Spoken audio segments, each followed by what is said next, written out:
për të gjithë ata që janë mashtruar dhe ju mashtrojnë se Irani, Rafidat, armisht e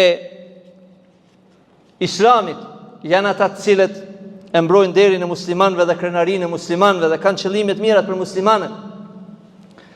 Nëse vështrojmë me një studim thellë në 40 vitet e fundit, më shumë kanë vrarë musliman rafidit se sa jahudit.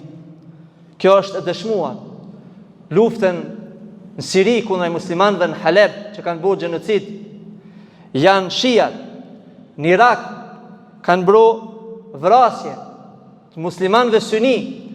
Në Iran, në Yemen, për 40 vite kanë themeluar organizata terroriste për të dëmtuar dhe destabilizuar muslimanët, siç janë të ashtu quajtur Hizbullah, pra grupi i Allahut, por ata janë grupi i shejtanit. Të tillët janë rafidat që kanë thurur qëllim të keq për muslimanët e Gazës dhe kanë nxitur luftë për t'i futur muslimanët në një sherr që s'kan fuqi, s'kan armatim që të përballen me armikun.